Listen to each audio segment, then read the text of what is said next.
မဟာမုနိ၏ဒန္နာရီ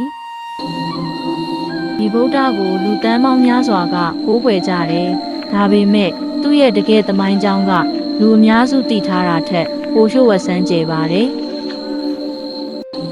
မင်္ဂလာပါလူကြီးမင်းများခင်ဗျာကျွန်တော်ရဲ့ channel ကိုပြန်လည်ကြိုဆိုပါရစေ။ဒီနေ့မှာတော့မဟာမုနိဗုဒ္ဓအကြောင်းမယုံနိုင်စရာတကယ်ဖြစ်ရမှန်ဇလန်းတစ်ပုဒ်ကိုမျှဝေပေးခြင်းပါတယ်။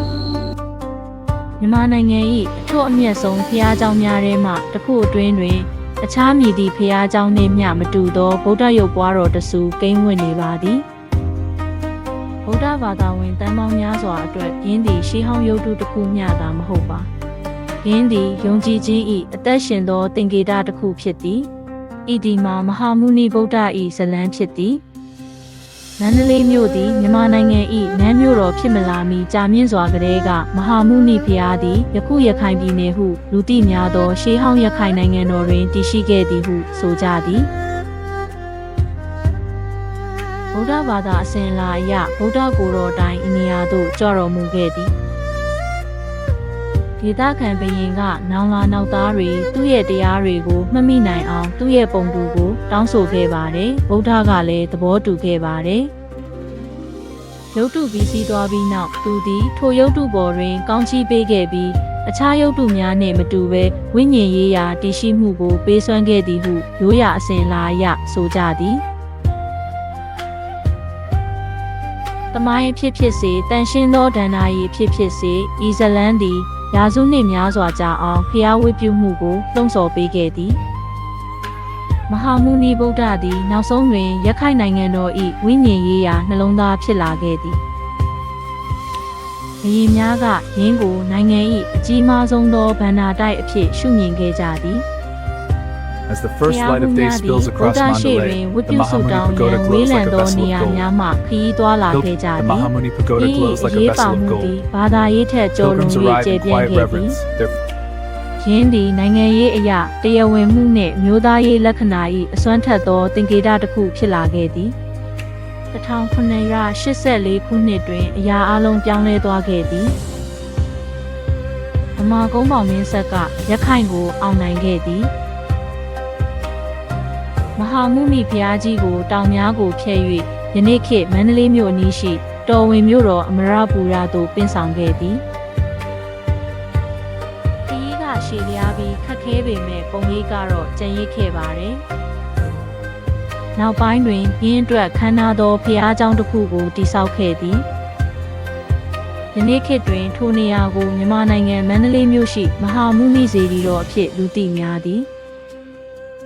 မနက်တိုင်းနေမထွက်ခင်မှာယဟန်တော်တွေဟာမြန်မာနိုင်ငံရဲ့အလေးစားရဆုံးဘာသာရေးအခမ်းအနားတစ်ခုကိုကျင်းပကြပါတယ်။မဟာမုနိဘုရား၏မျက်နာတော်ကိုအမွှေးနံ့သာရည်ဖြင့်ဂရုတစိုက်မျက်နာတော်တစ်ဆူတောင်းမှုပြုကြသည်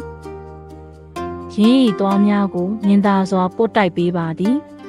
။ဤထုံးတမ်းစင်လာသည်ဗုဒ္ဓအပေါ်နှဆိုင်သောလေးစားမှုနှင့်ချစ်ခင်ဂရုစိုက်မှုကိုကိုးစားပြုသည်။ဤနေ့စဉ်အစဉ်အလာကိုတသက်ခံရန်ထောင်ပေါင်းများစွာသောလူများစုဝေဝတ်ပြုဆုတောင်းကြသည်မဟာမုနိဘုရားကြီး၏အထူးခြားဆုံးအသွင်ပြင်မှာဗုဒ္ဓ၏မျက်နှာပြင်တော်ဖြစ်ကောင်းဖြစ်နိုင်သည်မျိုးဆက်ပေါင်းများစွာကတည်းကမျိုးသားဘာသာဝင်များသည်ရွှေရွက်ပြားပပများကိုရုပ်တုပေါ်တွင်ဓာတ်ရိုက်ကပ်လှူဒန်းခဲ့ကြပါသည်နှစ်ပေါင်းများစွာရာစုနှစ်ပေါင်းများစွာရွှေများသည်ထူရဲသောအလွှာတစ်ခုအဖြစ်စုပုံလာပြီးရုပ်တု၏ပုံမှန်တံကိုပြောင်းလဲစေခဲ့သည်သေးငယ်သောရွှေရွက်တရွက်စီသည်တဦးချင်းတစ္ဆာဆောင်တည်မှုကိုးကွယ်ယုံကြည်မှုလုပ်ရတစ်ခုကိုထင်ဟပ်စေသည်ယင်းတို့အတူတကွမရေမတွက်နိုင်သောဆုတောင်းချက်များ၏မြင်သာသောမှတ်တမ်းတစ်ခုကိုဖွဲ့စည်းထားသည်မဟာမုနိဗုဒ္ဓသည်စစ်ပွဲများနိုင်ငံရေးပြောင်းလဲမှုများညီငလင်များနှင့်တိုင်းနိုင်ငံများ၏ပျောက်ကွယ်သွားမှုများကိုကျော်လွှားနိုင်ခဲ့သည်။ဤသမိုင်းကြောင်းသည်မှတ်တမ်းတင်ထားသောအဖြစ်အပျက်များကိုတန်ရှင်းသောအစဉ်အလာနှင့်ရောနှောထားသည်